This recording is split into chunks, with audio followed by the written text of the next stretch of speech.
Oyebi papa oyebi moi na fasa o avandi kuna oyebi moi on mbali oyebi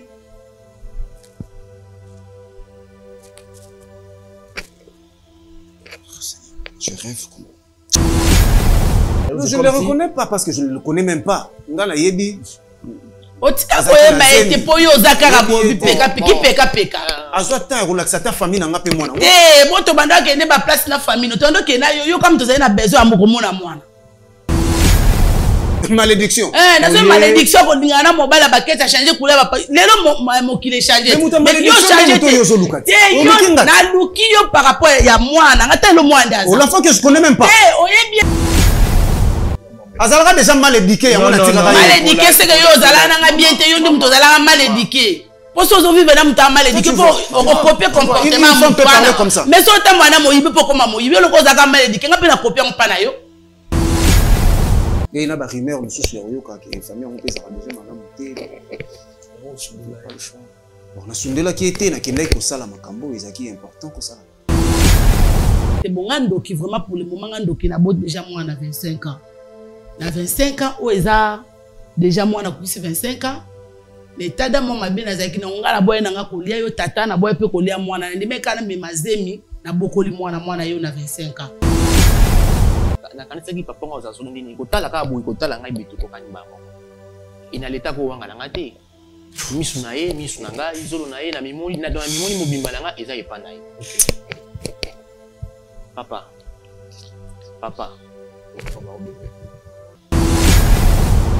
ah ça fait combien de temps vous en avez bon Torumeli vraiment trop naïf Torumeli oui elle t'a pas dit autre chose à part mamba bolingo na bino abete là au solo mususte ya vie na ye ou comment tu abete na masolo abete na masolo mais femme pardon c'est ma femme au lobby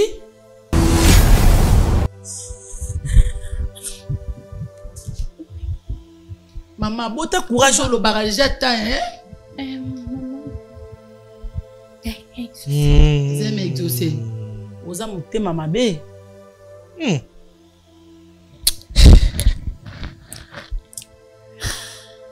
zeme ça ya exaucé tu m'as déjà dit que tu avais un fils il fallait que je te dise que j'ai un fils. Yo, attends que tu féliciter. Pour ça, yo, éviter que non, que ça, c'est mal balayé dans ma baie. Hein? Oh mon Dieu.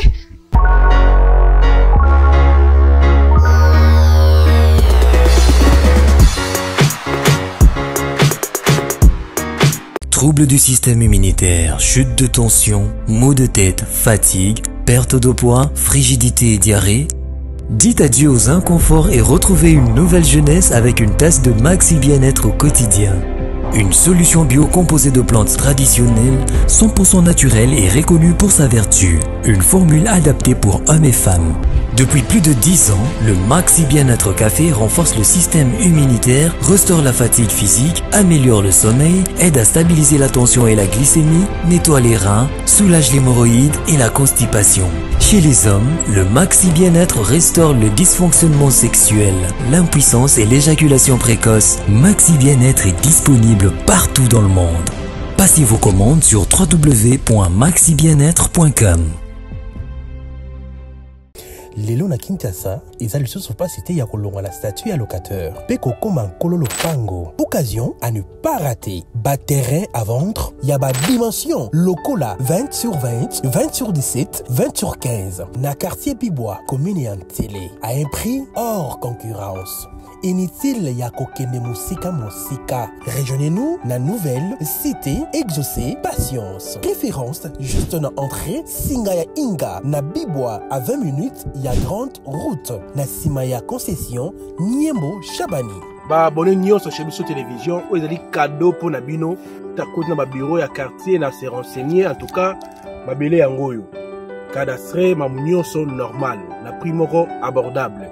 Donc voilà déjà benganga na lumbango po oza pesika na yo mo bomoni ke ngamo na tamboli mai ezali pe so lingo esika ya mai ezali esika ma ya plat ezali olingo mona ngomba donc tout ezali awa donc bobenga biso na lumbango shiki mukadi yeyo na mabele na kiti ya musika te Bibois Donc, entrée à la station Bibois, côté 10 minutes, c'est belé au commune Sikawana. Car ces Bibois, ils ont déjà habité depuis Kala. Courant na Maï et Kota déjà Kala. Profitez na occasion Oyo pour Okoma propriétaire Yalopango. Pour tout contact, bengabiso na numéro Oyo. Plus 243 82 01 22 226.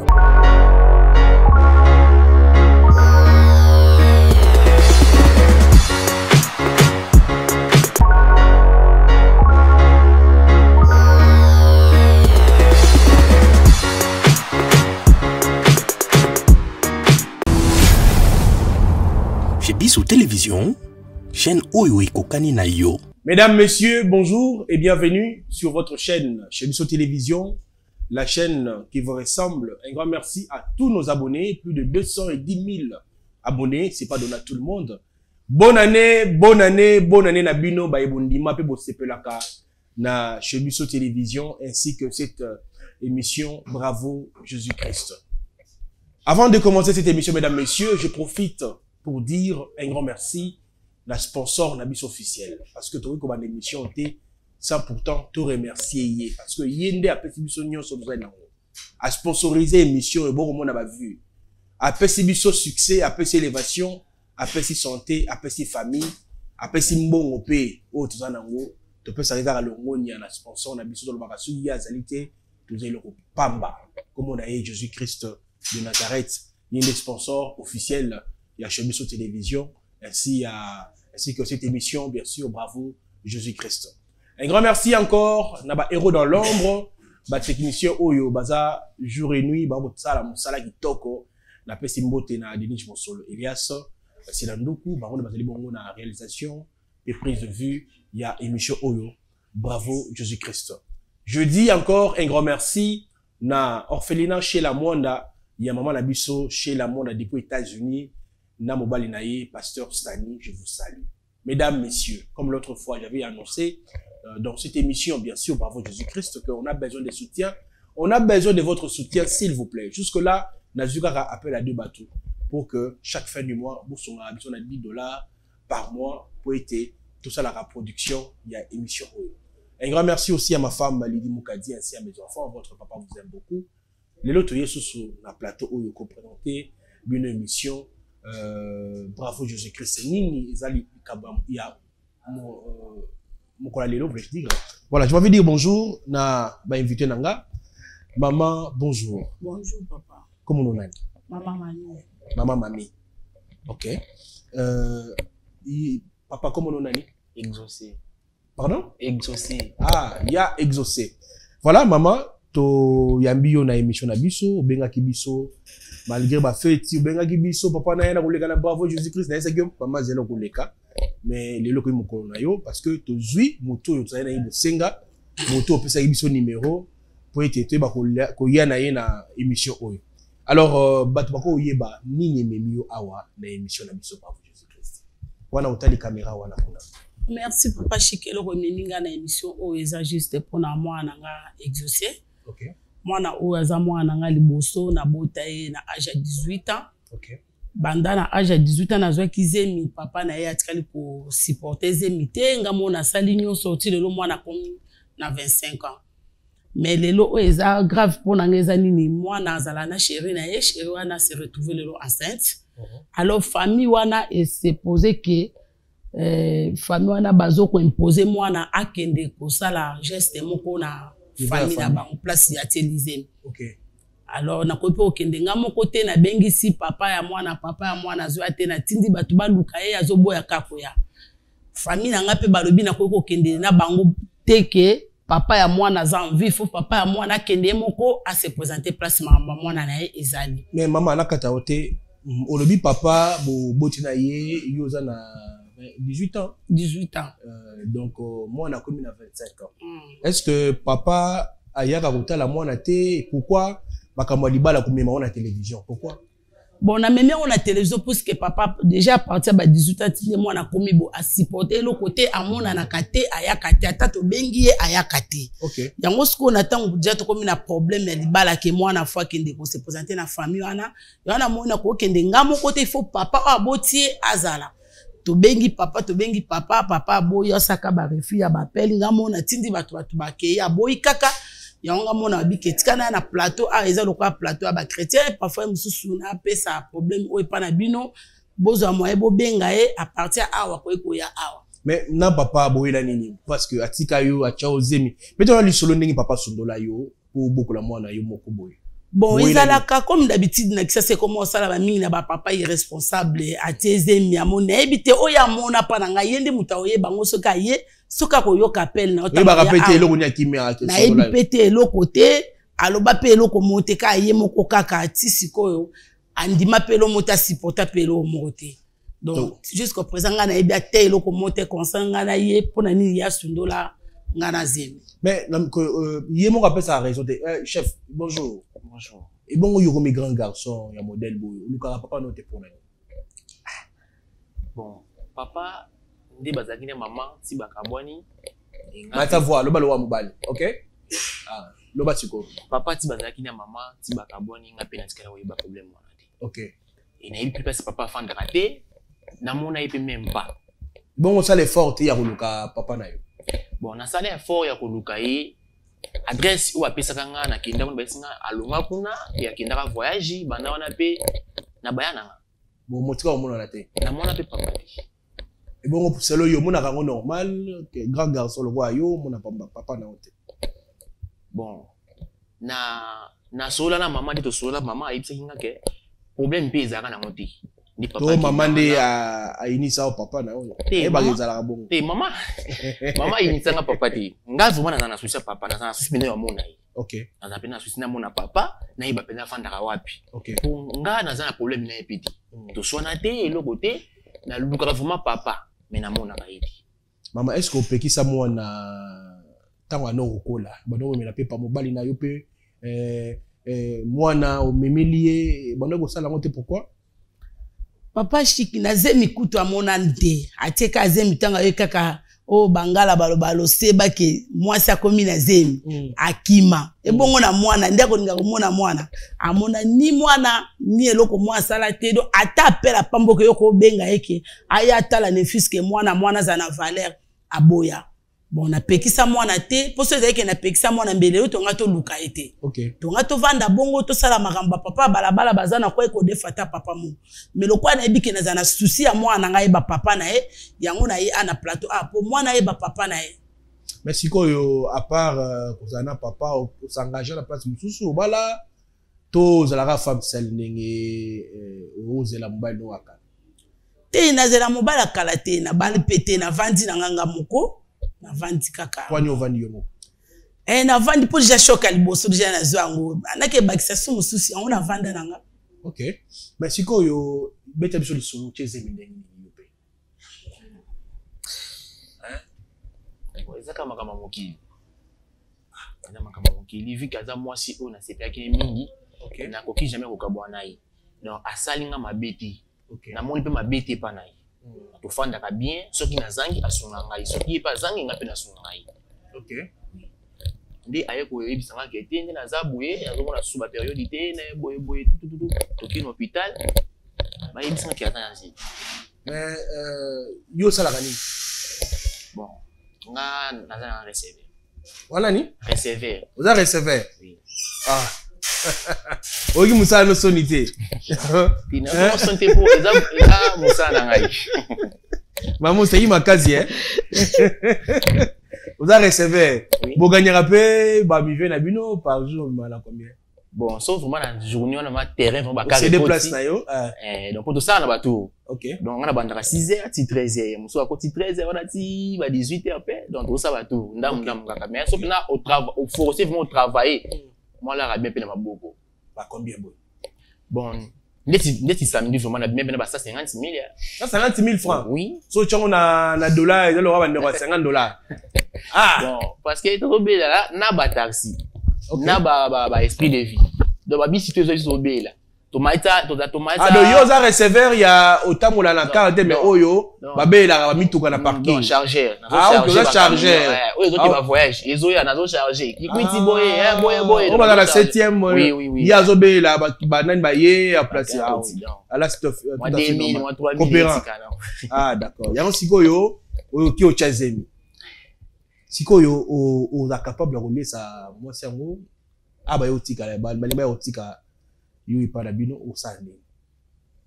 Bon, na lobaka na makasi na ngamodi.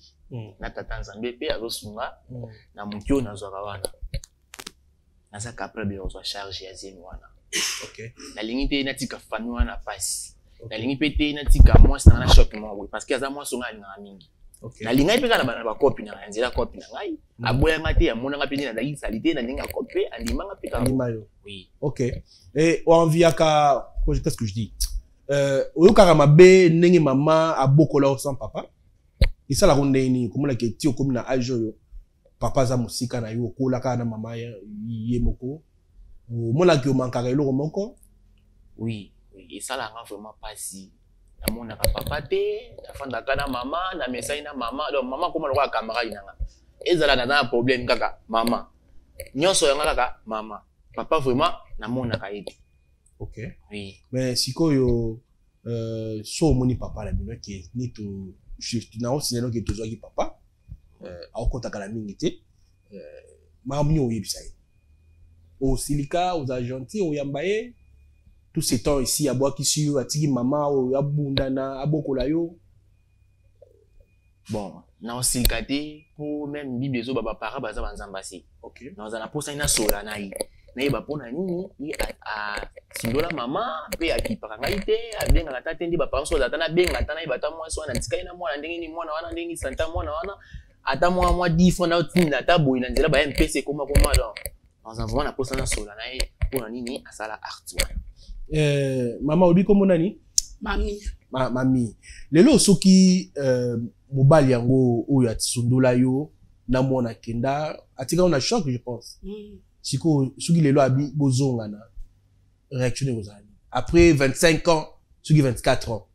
Ke ndenga zo ya okota wa alobi limbisa ngai tozonga na. Est-ce que okundi ma pardon wana? Na kondi mango te. Na ozonga na été, na ozape na problème na été. Ezaka ki juste aya poto e ba ko arranger problème à moi ici. OK. Mbongo ndezo zanga yango bobengi e topeka présence ninga des impôts. Na mbongo na présence na ye. Pour dépenser ça makuna ezo dépend de faut biso balé to dépenser na dépense ça makuna ngamona na makokite. Mais moi na za coopérant point ni obali moi si yo moko defi ba ya opetso lombo.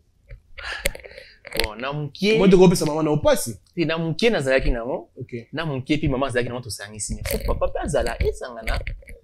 Et bon si papa boy kati. Si bo balate. Pe abo andeni fo andi makanga za mwana iti. Ye mutalukanga na luka ete. Voilà, mesdames, messieurs, total spot oyo. Il y a café bien-être. Malbi café oyo ko sunga nzoto. Bo benga na lombango parce que soko meli yango o vision floue, hémorroïde, éjaculation, maladie qui tension et tout.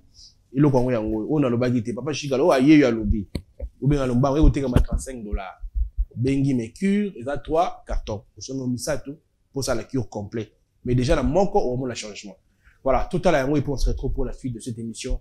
Bravo, Jésus-Christ. On y va.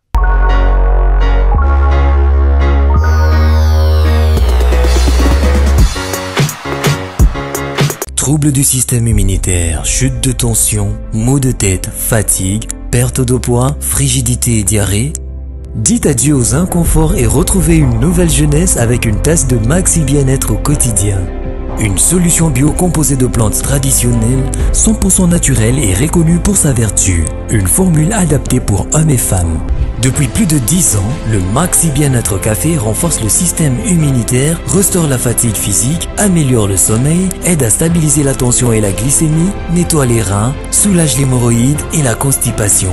Chez les hommes, le Maxi Bien-être restaure le dysfonctionnement sexuel, l'impuissance et l'éjaculation précoce. Maxi Bien-être est disponible partout dans le monde.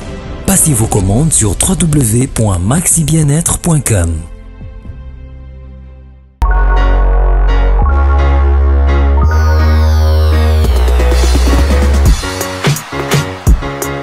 Voilà, de retour sur ces plateaux, mesdames, messieurs. Café Oyo Kotunganso, s'il vous plaît. To Somba Yango na Lombangu. Voilà, beaucoup de langai papa. Beaucoup de langai parce que on doit, maman vous après, il y a mon papa. Beaucoup de langai. Voilà, papa, bonjour et bienvenue. Oui, bonjour. Bonjour. Bonjour, papa. Bonjour. Soyez ici, Kabana.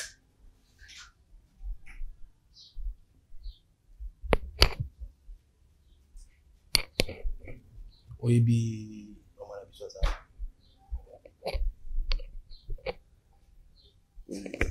Oyebi. Il m'a tapé sur numéro nayo. Il fallait beaucoup de temps à solo là. Oyebi, il a marqué dans le téléphone était le il y a cela 25 ans. Excusez. Si au Beibo Beninga, c'est parce que c'est elle qui a donné mon numéro. Non, c'était prévu dans Yambayo na émission. Bon, tout le monde a le dossier. Ah, je cours vite, croyant que ça cop, mon boyito. Oh mon Dieu.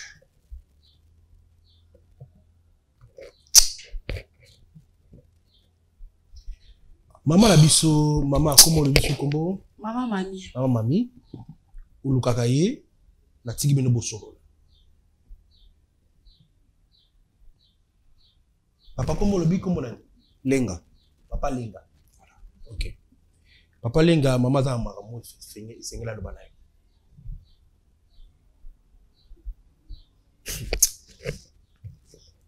Nayoka batu musu babanda maboma na mona place bandela te mais je comprends que les boma musu c'est bandit déjà. Soko na makambo ya lobananga, c'est l'endroit que tu as choisi pour yo lobananga et lokozo na pour lobananga. Awa. Toye a puisque to lukaka oyo koye omona na kate ba benga ko na téléphone oyambaka te to kende place bo omona na kate yango toye awa poto za solution awa. So naza obligé ya komona na. To ya koyoka nefis ke ka oboza. Oza obligé puisque na charge na yo. Yango oza obligé. Oyebi papa oyebi moi la vasa o avandi kuna oyebi. Moi no mbali oyebi.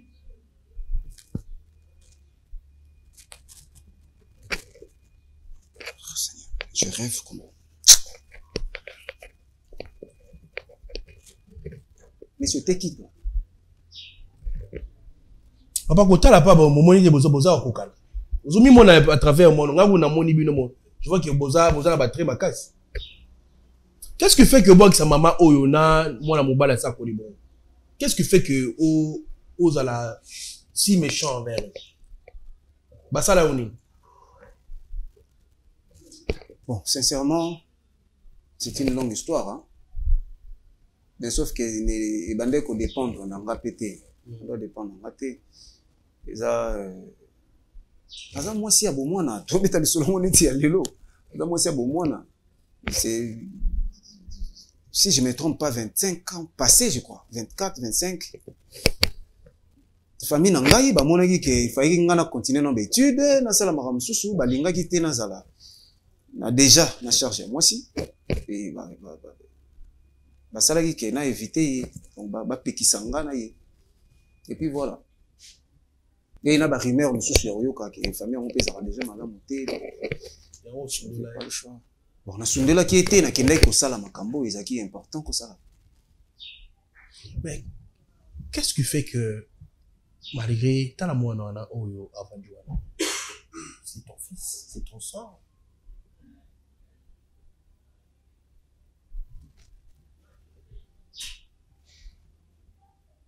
En fait, c'est toi qui l'as dit. Et je vois aussi.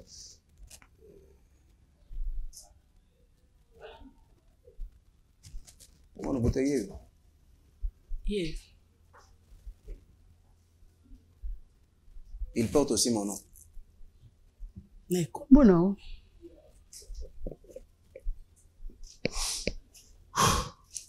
Mais pourquoi ce qu'on linga tout sur la makambo yo awa? Tu sais on est où? N'habitez, il y a qui est place à Zate. On est suivi. Je vois des caméras par-ci par-là. Donc c'est que tu vas la biso, par exemple. à moins que na mikosa olingi bato batala makambo oyo ya buzoba olingaki to ke na série te so olingaki ke mamunyo ke na série olingaki tonga to koma na point ote poto lukio na ndenge nyonso balukaka mutu yo lingi oyebi bandeko na ngai sika bazalaka te tango to banda okende osala mamunyo to botaki ti mwana bota bandeko otondoki na bandeko te tozalaka biso mibale. OK yebisa nga sikolo ko nini voilà to yes na yesiko tozali na posa na yo exaucer comme na 25 ans osundola mwana okenda na yo yo capacité eloko moko te na yo ki olobi ke famille na ngeza ki mabe na erwa lelo na yebike batu bakoma so kute na mwasi ya mabe basala nzambe baza yo zwa kita okepa basala nzambe te po beta dame nanga loko yebaki eta dame nanga te bonga ndoki vraiment pour le moment nga ndoki na bote déjà moi na 25 ans na 25 ans o eza déjà moi na kuisi 25 ans les tada mama bien azaki na ngala boye na ngakolia yo tata na boye pe kolia mwana ndime kana me mazemi na bokoli mwana yo na 25 ans siko problème eza mwana oya yo asente mwasi mwana batu yango famille na ba imposer biso fo mwana akende kobala mwana mwasi wana famille nga balobi bango bakokende te puisque na botaki mwana o na nzete te tata na azali alo yo tata yo anomona ni oza a na ebité pona yo zo raisonner ni po tine ozo bake famille na ngeza ki mabe yo moko selo yo ko talo bo nga mami na linga ki wana yebaki te po bo mwana nde ezala ki kati nanga mais pona lelo nde na zabo soki ko tala nga mso tala nga na soni po yo nde ovande nga na ko linga na yo te tande ngolati olati na mabe lelo ndo zo bimano bimado bien te baketi moko changer couleur donc ngala kwa ko linga na yo te mais erreur abo mwana lelo na ko sala ngo sute do yo za su mutu apwana ngate siko na ebite yo lingo négliger biso na mwana lokwa par rapport à nini belo nenge sake yo mona biso tala biso lokwa batumo boy lokwa batumo boy yo ebite on sait ka par rapport à nini ta musiso komande kozwa mibale yo ba te banda kala déjà na banda kala l'état yo nde mutu zwa ki grâce mo ko linga mwasi lokwa nga donc ane azwa ki nde malédiction. Bonsoir malédiction. Na so malédiction ko dingana mobile ba kete a changer couleur ba lelo mo kile changer. Mais yo changer to yo zo lukati. Na luki yo par rapport ya mwana ngata le mwanda. Oh l'enfant que je connais même pas. Oye bien te mais lelo apeso nde oza bo soko telemina yo na ye. Donc yo zo m'appelle quoi moi musana Ah ben oui. Ah que Lucas ko aza pour bima ko. Apo lukaka yo pona wana déjà na bunga kinzela. Non, maman, s'il vous plaît. Vous voyez, mais non. Bonsoir, Naté. Bonsoir, Naté. Et là, il s'est inscrit sur maman, tant que yé. Et nous avons besoin de papa, oyo. Pour Naliba. Yo, je ne même c'est la journée. Na bunga kanzela. S'il vous plaît. Na bon solo journée lelo na plateau. S'il vous plaît. S'il vous plaît. Nami ki wana bakana na yo, ya papa qui natika yo. Papa, va poser problème. Azalaka déjà mal éduqué, ya mona tika. Mal éduqué, c'est que yo zala na bien te yo ndim to zala mal éduqué. Pour ceux qui vivent dans le mal éduqué, pour copier comportement comme ça. Mais si on t'a dit moïbe pour comment moïbe le cause à mal éduqué, on peut la copier en panayo. Maman, est-ce que vous avez des aux alliés? Non, s'il vous plaît. Bonsoir Naté, bonsoir Naté. Papa, tout d'abord, est-ce que vous reconnaître non parce que nous pas dire non, je ne le reconnais pas parce que je ne le connais même pas. Ngana yebi otika koye ba ete poyo zakara bobi peka azwata relaxata famille na ngape mwana moto banda ke ne ba place na famille tondo ke na yo comme tozali na besoin ya moko mona mwana papa est-ce que nako bango moké ouais loba bon ezali kamwe wa débé belete nazaki na posa na mona papa et le quoi na moni papa na posa ndi osolo na papa OK bonsoir ata asali moko bunga ngako yebanga te na kanisaki papa ngo za solo ndini kotala ka boyi kotala ngai bitu kokani ba moko ina leta ko wanga nanga te misu na ye misu na ngai zolo na ye na mimoli na dans mimoli mobimba nanga eza epanda ye OK papa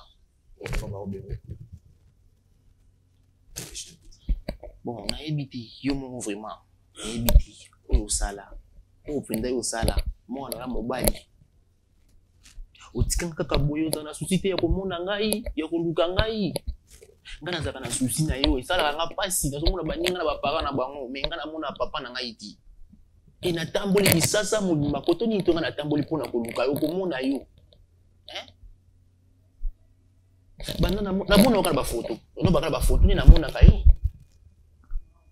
et komona susu na yo komona susu lelo a o banda mona ba photo à temps flamand si lelo rabi ne change pas. Papa, aux autres c'est un côté ya romona mwana ya mobali. Beaucoup de gens arrivent à loko mais apparemment aux froide, c'est comme si ma camarade ont intéressé yoté, C'est comme s'il y a un problème, on a un problème et comme si on montait à ma casse. Est-ce qu'il y a au moins les cas entre toi et ex-femme nayo?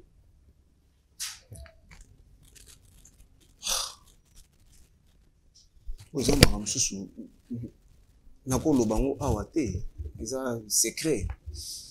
Un secret, j'ai vu l'enfant. Personnellement, ils ont le logo Yaïsengo. Comme on a moi, mais moi, je n'ai pas le temps de se là parce qu'il faut que passer. Oh! Moi, je ne te parle même pas. Non, solana yote, non, solana muto ya bongo. Ngana kamwende ozana esengo ko mona mwana. Na lobi bongo te ke nazana esengo na biso quelque chose de choquant. Oza ma irresponsable, oza papa moko irresponsable. Merci. Merci, je reconnais. Ba irresponsable nyonso ya monde ngai nde mukolo na bango. Yo nde grand frère na bango. Bon, papa. Le problème c'est quoi? C'est pas du commun parce que nazana posa na kendi. Mais maman, c'est comme si on a bolinga papa, hein? Ezata mukie o poso pilato. Na okene wa. Oui, tali le utala. Jamais tali le amabe, tali bongo kindoko ba ebisaka famille ngeza la mabe. Na minute so kindoko ngeza sombe na minute hôtel limité. Donc kufela kana kiti wana. Po na omona na otala na papa shiki akwenga kufela kana kiti wana. Mama na mona kanga. Wana bomwana oyo ambara. Papa shiki. Nazana posa mwana so na papa, mapesa ngata na so. Bon, siko mama libala papa yeyo. Bon, ya mwana ngelo ba awa. Papa, nazana posa ya mukende. La famille ya mwasi na ngai. Oyo azana zemi na nga déjà il y a 2 mois. Nazaki na posa ya kokutana na yo. Pour mwana nyonso ndenge azaka na posa ya kokutana ba parents na ye et maman déjà azaka na ye ayebi ba problème nyonso ndezali. Nazaki na posa pe ya kokutana na yo papa lokwa na monio et ça tombe bien aussi. Problème eza nini? Nazana posa na kendi. Kosala ko prédoter mwasi na nga. Et kosenga na ke na maman na ngai na papa na ngai. Et puis, il faut bakisi parce que maman déjà pesa kinga. À 25 ans, tu as déjà une femme. Et tu veux te marier. Mais ils non papa. Alandi lokola papa. Moi na kuna 25 ans zo ke bala mais papa na 25 ans abwaka ki bazemi asundola ki bala. Eza grâce. Eza grâce pesa me yo na 25 ans owanga na kizemi obwango. Mais moi na 25 ans ke bala. Na vita yo na vie na ngapo na impolitesse. Na kopia ke mopa na yo. Déjà mon an zeta manga eboti pai pai. Bon mais criminel, tu os emballé. C'est que tu répètes c'est ta maman na yo za boyet.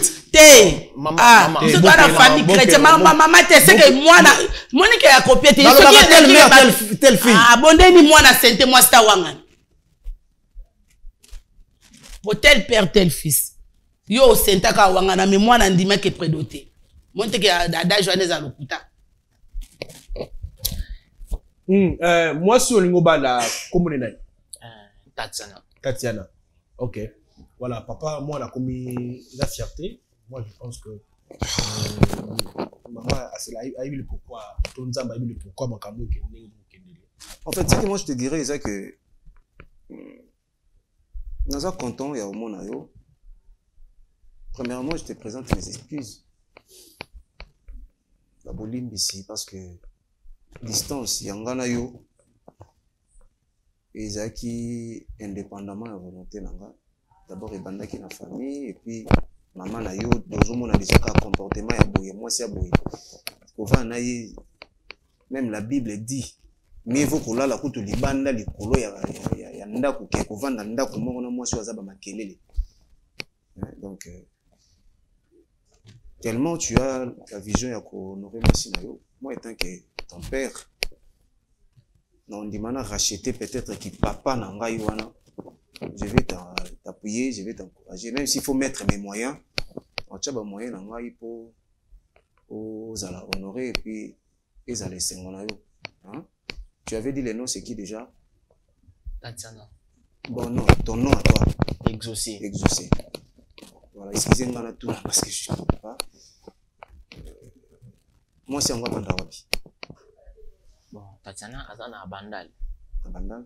Bazana famille malamu, famille lokwa ya maman na binoté quand même.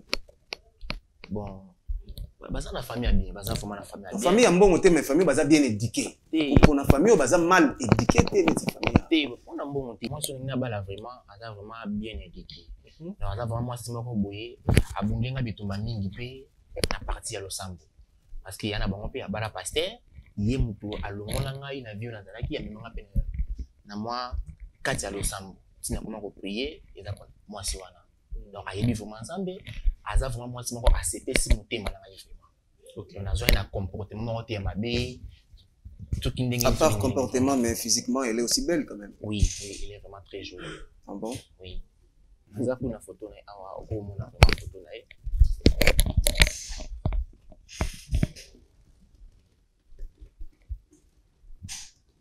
si koyo libale kosala ma eza prédote to eza dot boko sala ya kanga lupango on a une salle présentation dans oui na tsaki na ngada tinonté parce que na posa na mona ne papa surtout solo li bien na papa na maman ba fandi si bena maramu bien wa to tsa so date ya okende voilà to mina suka ya émission mko lelo non merci naba excusez s'il vous plaît. Moi si ozolongo bala oyo oui oyo photo la kinga yona Tatiana yona vraiment Tatiana vraiment papa oui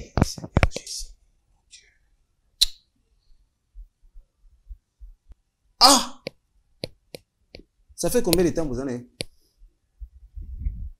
bon tu remets vraiment trop naïf oui elle t'a pas dit autre chose à part mamba bolingo na bino abete là au lisolo mususte ya vie na ye ou comment tu abete na masolo abete na masolo ça c'est ma femme pardon c'est ma femme au lobby en fait moi c'est na yo la proposante on a d'ailleurs que tout c'est dans quelques mois ndé fona ndé moi si ozo ba au chezemi papa yewana moi si Orazana zemi oui Tatiana yewana moi si nanga yewana Tatiana vraiment fanda kana ye yewana bokilo na moi no azokendo bala yewana si tu as d'autres photos na ebité yango na ka moko photo za ka moko yo soko yebi likampo na yo yebi si biso mbala moko Tatiana yewana fanda kana ye nazala kana ye photo pe akanga na téléphone faut l'écran nga peka yango wana profil nga peka yango wana vraiment papa na ebité yo yebi solo la bokuta na si un problème tu peux me dire moi si oyo nga il faut na bala ye et puis elle n'est pas grosse azana zemité oyo chezemi je ne comprends pas za Tatiana nani ye wana moi si moi no chezemi ye wana irresponsable ça ne te concerne pas ma irresponsable moni côté memi mami moni côté memi yo papa yo za na courage ça moi no que ma papa est na moi au moment où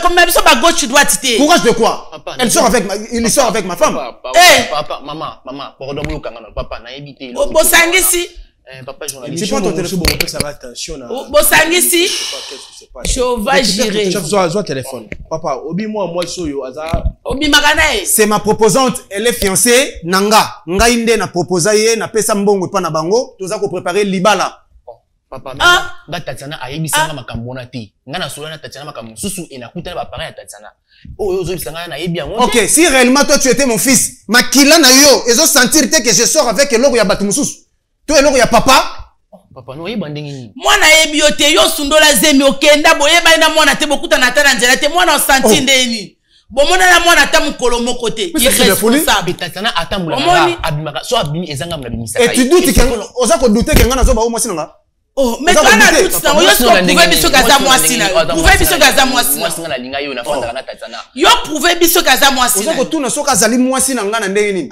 prouver biso oh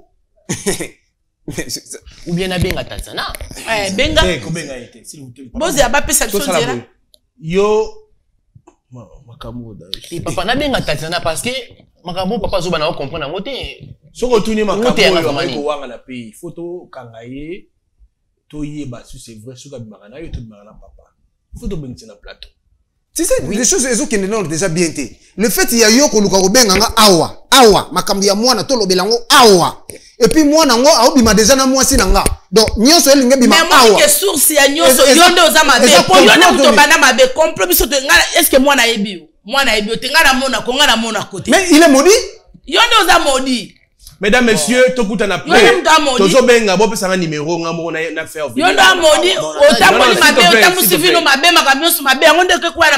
C'est moi qui donne le numéro. Yo, là, qui c'est Longi? On a fait un numéro. Là, c'est un numéro. Ça, c'est quoi ça? Quel numéro on va comparer avec le numéro. Omoni, Oloni, Obuki. Là, ça. Maman, c'est comme si tu avais ma cambo ou ton planifié. Apparemment. Papa chic. C'est comme si on a dit dans ma cambo. Moi, n'a pas yébié. Voilà, ngane azabo tata. Non, non, na moni kambala moko. Na moni a été la vie, na ngao des fois trop. Na moni kambala moko. Mais c'est le même numéro. C'est le même maman, on a ma combo clarté, hein. Yo, papa, biso de l'autre côté. Est-ce que osa cirque ngana ko kozwa mwana ngabi na mwasi mona papa na jamais. Et si papa zo moi singana aucun moi. Voilà, mesdames, messieurs, tout le canenge, tout quand on émission, te faire venir. Ça c'est quelle bêtise ça. Non, non, non, des bêtises. Bêtises et où tu pas remonter émission. Bêtises et où tu pas papa. Moni et tambolel mabe. Maman, s'il vous plaît, s'il vous plaît, s'il vous plaît. Tout soit dans notre thé. Total Sports Oyo, et puis tout attend.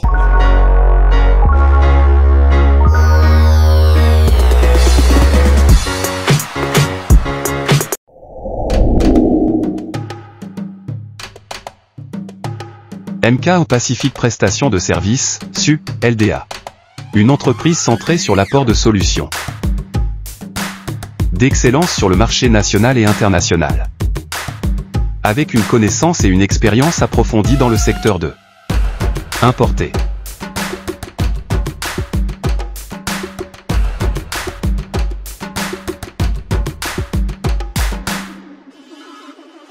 exporter,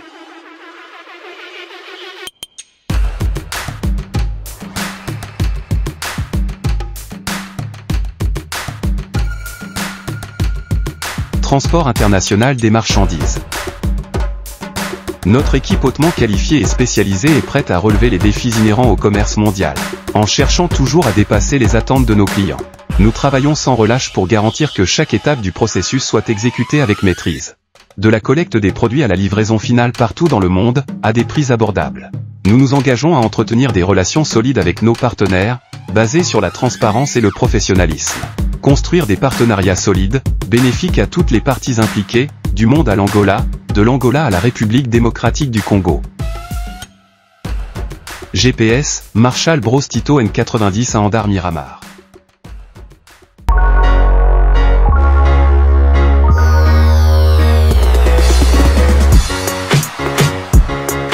Mesdames, messieurs, on est là, on continue l'émission. Tozui, quand même, la fille en question. Tozanaye. Tozana plateau. Dis-moi tant.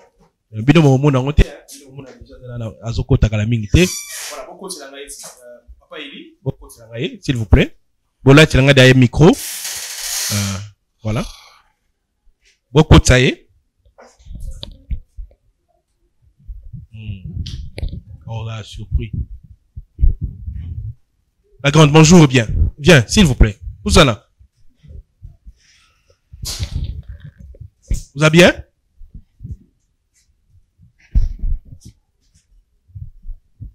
S'il vous plaît. Poussana. Vanda.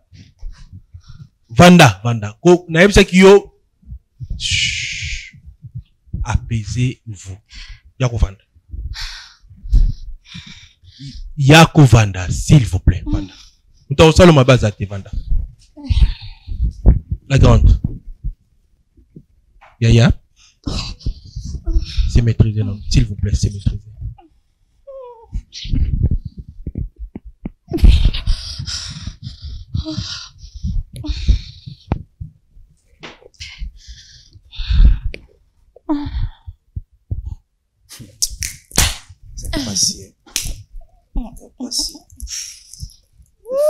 J'aime les anani. Ils ont yé tout yabo, papa koto. La grande. Zemi Isaiah Nani. Nous avons mis les belés, c'est ça. Nous avons mis les belés.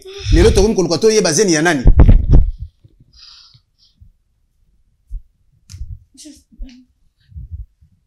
Yebisa biso mukolo zembe za ye kuna to ya kotoyo. Qu'est-ce que tu fais ici?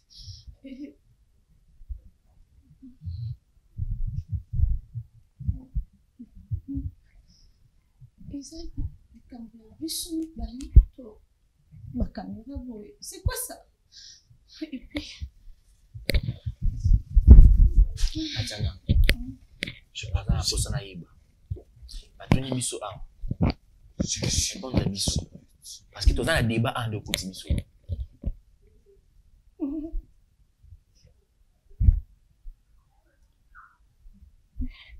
Follow ba, en tout cas il faut le bas. Soko lo baté na papolo bambata. Tu me connais bien. Non. Tu me connais bien, je te dis. Ils ont la fonction micro, si papa est là. Et qui a micro ça va.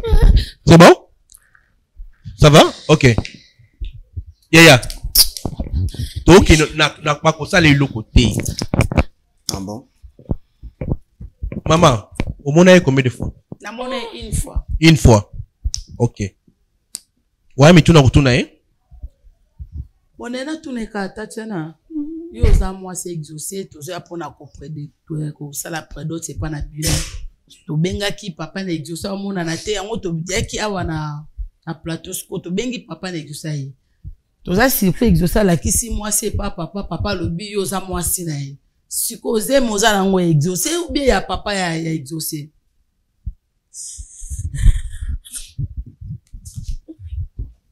Maman, beau courage le barrage hein?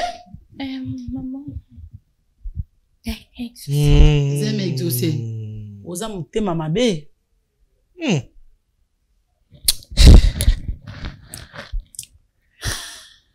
J'aime ça il y a exaucé. Tatiana, toi tu sors avec mon fils. Donc yo bimakana mwana nanga. J'aime osa nango exaucer et tu connais pas que no exaucer aza mwana nanga yi. C'est ça non? Quel niveau est Kindumba koki kozala na yango? Tatana. Ebumbilanga makambo minene bo. Ina tuno combien de fois? Enga na fandi sote na tuno na tunyoti Tatana ozana mobali mususu obisinga te mobali azali te à part yo. Eza bongo te? Ton fils? Mais au papa na ngai? Ah non, mon sakala ngai. Est-ce que tu m'as déjà montré ton père? Tu m'as déjà dit que tu avais un fils. C'est comme ça. Il fallait que je te dise que j'ai un fils. Yo, attends de fils. Pour ça, là, yo, y éviter que non, que ça ne soit pas les amabé. Hein? Oh mon Dieu. Et ayebi ke nazaka na papa na lukaka komona ye na bete li solo Tatiana azawana ayebi. Komona pa na mike ba mwana moko me ata 4 mibali. Kuna papa a prédota yo koto mwana paso ke prédoté moza nyonso zaka d'accord na yo. So on bala makombe des fois. Papa omoni berere etamboleli mabe otambu sivi mabe omoni koto komi bombandana mwana. Tatiana na regretter na comportement. Bombandana mwana. Mami kanga moko. Bombandana mwana ça comportement n'importe quoi. Tu as mal éduqué ton enfant. Yo no za mal éduqué. Oza mal éduqué. Otambu sivi no mabe. Apparemment c'est un complot. Si oza aventurier un crocodile luozo pa bima kuna ba manyanga za yo. Papa. OK. Mais m'appelle pas papa. Oti moi si nanga zemi ozo benganga papa. Tu as l'audace. C'est moi si nanga zemi. Oui. Yozo benganga papa, oti moi si nanga zemi. Oh, mais yoza papa mabe oza munoko makasi vraiment. Amunoko makasi. C'est que maman a la raison na kwa soloba. Oh. Et parce que non oti moi si nanga zemi nga na monyo kaka lelo to mona ni lelo nga na yo mona mwana te mona ote. Eza yo. Na ngai Tatiana nga na fanda na Tatiana. Moi si pendo ki bana basi exercice ba ko tambo na mobali moko te. Olinga omoni koto se retrouver oboko la zemi yo moko. On a la voilà, mesdames, messieurs, on a la fin de cette émission. Bravo Jésus-Christ et moi, Makambo il est kelinga na mobutu nanga donc il est qui nous n'avons pas na osani na kata parce que dans kokité. Et moi parce que benga nani akobenga ye nani. S'il vous plaît. Non, papa il est papa otambu sivi ma betina fakati ki mubando la no mabena mabe. Oza modi. Yo petit pour attaquer ma papa Ernioso. Papa mutaza sou. Ya. Tu es au courant que papa Oyo aza nainaye? Non, il le côté na yo yebaka awa. Nenyo ebi po na ozana bango mibale. Nenyo ebi keze meze exaucé. Parce que ozana bango nyoso mibale mbala moko. C'est parce que Exaucé, c'est mon nom. Hein? Je vis avec Exaucé. Tu vis avec Exaucé. Et mais maintenant, moi, je suis qui maintenant? Marque est déposée. Je suis qui? C'est moi qui te donne l'argent. C'est moi qui fais pour toi. Mais ça peut bien sûr que ça bon, c'est qu'à Exaucé. Exaucé doit aller à un bon on a travers ya moana. Lui, c'est ton homme. Et qui suis-je moi? Marque est déposée. C'est pas à toi que je m'adresse. Vous avez marqué déposé n'est pas bon. Mamie nazo solana yote. Mamie nazo solana yote. Tu me connais bien dans ta capitale. On peut ça quand moi sur Exaucé ça pas problème. Eh tami ba mususu to bunga banzela. Eh barumba tanga pepe kale. Le to apara barumba mususu. Soko zonga penza. Faut bâtir mata kashine na mi. Non, petit ça et tu yoso pensa ka.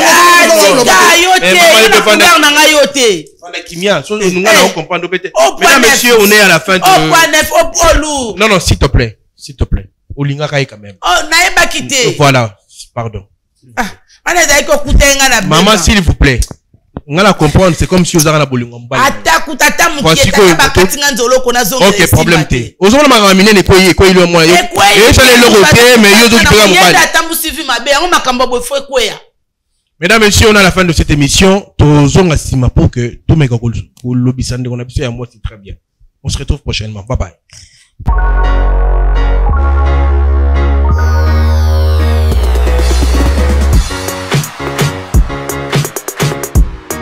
Explorez l'inspirant avec notre carnet de notes bibliques. Disponible dès maintenant sur lulu.com. Prêt à plonger dans une expérience d'inspiration quotidienne tirée des Saintes Écritures? Notre carnet de notes, orné de versets bibliques édifiants sur chaque page, est l'ami idéal pour accompagner votre parcours spirituel. Découvrez des versets soigneusement sélectionnés pour vous guider et vous inspirer chaque jour.